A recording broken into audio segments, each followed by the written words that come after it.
before we start the fall of Crash Bandicoot, we must begin the rise. Now, the beginning of Crash's legacy was on the PS1 with the new founded game, Crash Bandicoot, of course. Then they made sequels to the game, which Crash Bandicoot 2 and 3. And then they made Team Racing, and that did pretty good. But meanwhile they were doing pretty good, there was a problem. For some reason, Naughty Dog decided to sell the rights to actual Crash Bandicoot. And then they made the first game without the rights that was mediocre at best. It was called Crash Bash. Then after that, there was a time where they got really experimental with what Crash was going to become. Like with the PS2 era, with Crash Bandicoot The Wrath of Cortex having the exact same literal bosses the entire time.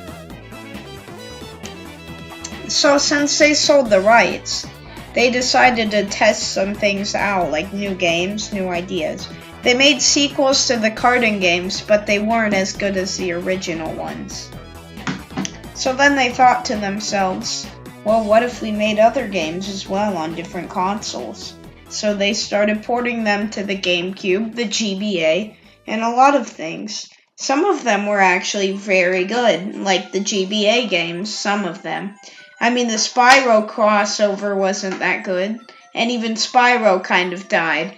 But that's a different story, and it actually is very similar to this one. This one died because their own copyright died to it. If it weren't for them losing the copyright from Naughty Dog, then they'd probably not have this issue. But since they lost it, they have this issue right now.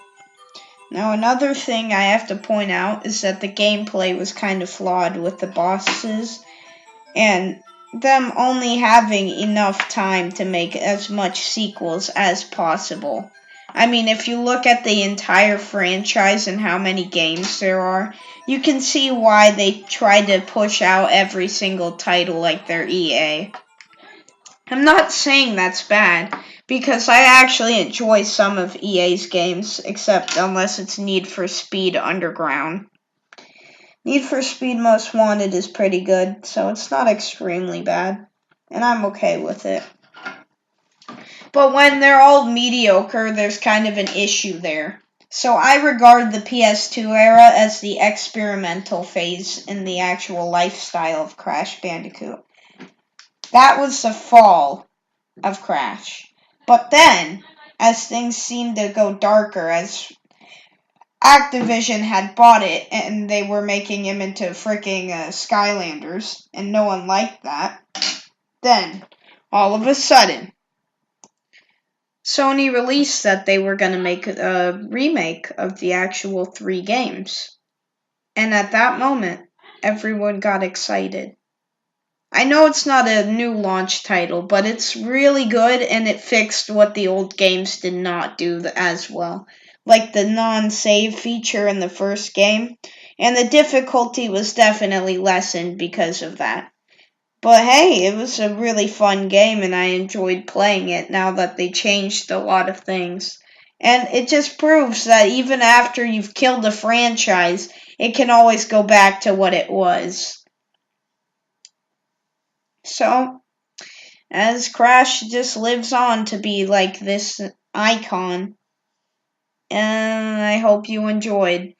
This kind of is the history of what makes a franchise dead and then how it becomes back, because how it became back was because Naughty Dog worked on the game once again.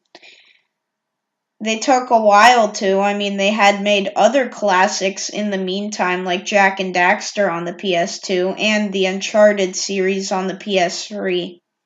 And even some games on the PS4 for Uncharted. But it's nice to know that they went back to Crash. And it's cross-platform now. Pretty happy about that. But alright, have a nice day.